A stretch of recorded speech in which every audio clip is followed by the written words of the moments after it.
Hello everyone, welcome to high study. So आज का topic है बेरोजगारी या अनएम्प्लॉयमेंट। समझते हैं ये क्या होता है।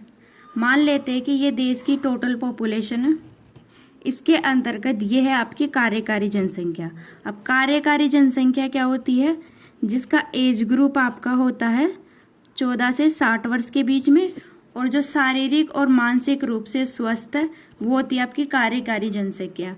इसके अंतर्गत होता है आपका लेबर फोर्स, या इसको बोलते हैं श्रम बल। ये क्या होता है आपका? ये सेम इसी के अंतर्गत आ रहा है। तो 14 से 60 वर्ष का एज ग्रुप होता है और शारीरिक और मानसिक रूप से स्वस्थ होता है। ठीक है। इसके बाद जो प्रचलित आपकी मजदूरी दर है उस पर काम करने के लिए तैयार होता है। मीन्स इसकी इच्छा होती है कि इसको काम मिल जाए।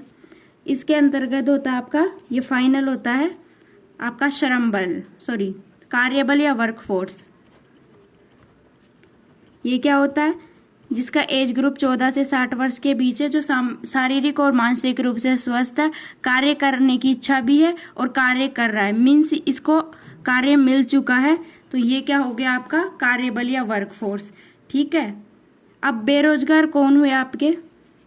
ये वाली जो पॉपुलेशन है ये आपके हो गए बेरोजगार।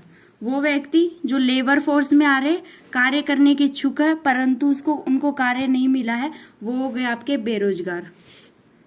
ठीक है। बाकी कार्यकारी जनसंख्या में से क्यों नहीं लिया इसको?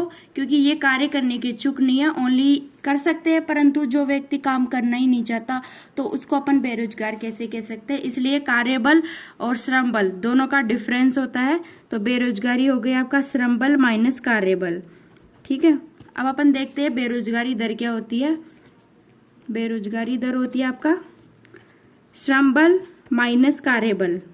ये आपके टोटल हो गए बेरोजगार जो काम नहीं कर रहे, डिवाइडेड बाय अपन इसको किस में से देखते हैं, श्रम बल में से, इंटू 100। ये हो गई आपकी बेरोजगारी दर। ठीक है। इसके बाद एक होता है आपका labour force participation rate, LFPR। इसका मतलब क्या है कि लेबर फोर्स का आपका पार्टिसिपेशन कितना है टोटल पॉपुलेशन में। तो ऊपर क्या आएगा आपका लेबर फोर्स। इसका मतलब क्या है आपका वो लोग जो बेरोजगार है प्लस वो लोग जिनको रोजगार प्राप्त हो चुका है, इन दोनों को मिला के क्या हो जाएगा आपका ये श्रम बल डिवाइडेड बाय टोटल पॉपुलेशन। ये देखते हैं अपन प्रति 1000 व्यक्तियों पर, इसलिए इसको गुणा करते हैं 1000 से। ठीक है। ये आपका हो गया लेबर फोर्स पार्टिसिपेशन रेट। ये एक बहुत इंपॉर्टेंट टर्म है।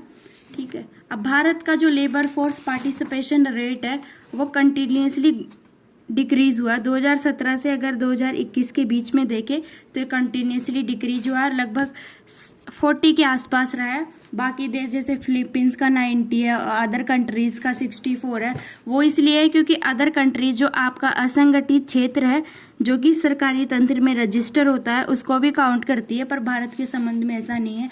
भारत में जो लेबर फोर्स देखा जाता है केवल वो जनसंख्या है जो कि आपके उसमें काउंट होती है, जो सरकारी तंत्र में रजिस्टर होती है। ठीक है। आगे देखते हैं जो आपकी बेरोजगारी के टाइप्स क्या क्या है। अगर अपन ग्रामीण क्षेत्र में देखें तो वहाँ पे जनरली 2 टाइप की बेरोजगारी पाई जाती है। एक होती है आपकी अदृश्य या प्रच्छन्न बेरोजगारी। ये क्या होती है कि मान लेते हैं कि एक किसान का खेत है और उसको कुछ एग्रीकल्चर के लिए उगाना है, तो जितने लोगों की आवश्यकता है उससे ज़्यादा लोग उस खेत में काम करते हैं। जनरली उस किसान का पूरा परिवार उस खेत में काम कर रहा होता है, जबकि उस खेत की जो प्रोडक्शन होनी है वो उतनी होनी है अगर वहाँ से अपन उन व्यक्तियों को कम कर दे तो भी। ठीक है। तो जितने लोगों की आवश्यकता है उससे ज़्यादा लोग अगर किसी काम में कार्यरत है तो उसको बोलते हैं अदृश्य या प्रच्छन्न बेरोजगारी। दूसरी होती है ग्रामीण में आपके मौसमी या सीजनल बेरोजगारी। ये कब होती है कि जब पूरे साल में एक फिक्स टाइम आता है जब कुछ लोगों को रोजगार मिलता है और बाकी के महीनों में वो बेरोजगार रहते हैं, तो उसको बोलते हैं आपके सीजनल बेरोजगारी। जैसे कि शादी का जब समय आता है तो जो आपके वेटर वगैरह उनको जॉब मिल जाती है, तो ये हो गई आपकी मौसमी बेरोजगारी या सीजनल बेरोजगारी। जनरली ये होती है क्योंकि आपका भारत में असंगठित क्षेत्र बहुत ज़्यादा है, इस वजह से जो ग्रामीण क्षेत्र है वो इसी बेरोजगारी से जूझ रहा है। दूसरा, अगर अपन शहरी क्षेत्र में देखें तो ये भी यहाँ पर भी कुछ टाइप की बेरोजगारी पाई जाती है। जैसे कि सबसे पहले होती है आपकी औद्योगिक बेरोजगारी। औद्योगिक बेरोजगारी में क्या होता है कि मान लेते कि इस उद्योग में काम करने के लिए कुछ फिक्स आपकी तकनीकी योग्यता होनी चाहिए। तो गांव से जो लोग हैं वो शहर में पलायन करके जब इस यहाँ पर जाएंगे इस उद्योग में काम करने के लिए, तो उनके पास उतनी टेक्निकल नॉलेज नहीं होगी। तो इस वजह से जो क्रिएट होती है वो होती है आपकी औद्योगिक बेरोजगारी। जो दूसरी है इसमें होती है आपकी शिक्षित बेरोजगारी। ये क्या होता है, जितने भी पढ़े लिखे लोग जब रोजगार प्राप्त नहीं कर पाते उसको जनरली शिक्षित बेरोजगारी कहा जाता है। इसके संबंध में एक दूसरी बात यह है कि जिन लोगों ने जिस लेवल की पढ़ाई की है, जैसे मान लेते पीएचडी होल्डर है या जिनकी जितनी योग्यता के अनुसार उनको काम मिलना चाहिए, पर वो अगर अपने लो लेवल पे सेटल हो जाते हैं तो वो भी एक तरीके की शिक्षित बेरोजगारी मानी जाती है। जैसे कि जब पीएचडी होल्डर एमटीएस का फॉर्म भर देते हैं तो इसको शिक्षित बेरोजगारी में काउंट किया जाता है।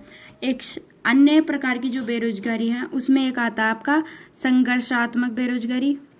जब आप संघर्ष करते हैं, ये कब क्रिएट होती है, जब मान लेते हैं कि कोई व्यक्ति पहले से किसी एक जॉब में है और उसको हायर लेवल की जॉब में जाना है, तो जब इस जॉब को छोड़ के वो उस दूसरी जॉब के लिए प्रिपरेशन करता है, तो इस टाइम फ्रेम पर जब वो बेरोजगार रहता है तो इसको बोलते हैं आपकी संघर्षात्मक बेरोजगारी।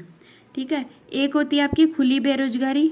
ये क्या है, जब कोई व्यक्ति जिस मजदूरी दर चल रही है उस पर काम करने के लिए रेडी है लेकिन उसको उस लेवल का काम नहीं मिल रहा है, तो इसको बोलते हैं खुली बेरोजगारी। मतलब रोजगार की डिमांड बहुत ज़्यादा है पर मार्केट में उस लेवल का रोजगार उपलब्ध नहीं है, तो ये हो गई आपकी खुली बेरोजगारी।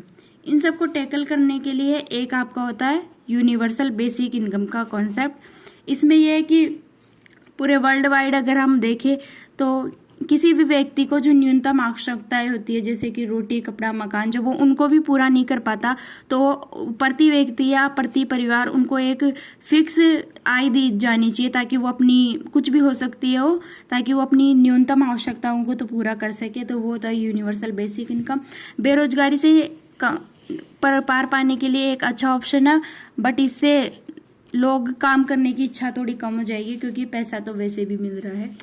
ठीक है। इसके बाद में अगर इनकी गणना की जाए, बेरोजगारी की गणना कैसे कैसे की जाती है, तो इसमें पहला मेथड होता है दैनिक बेरोजगारी का।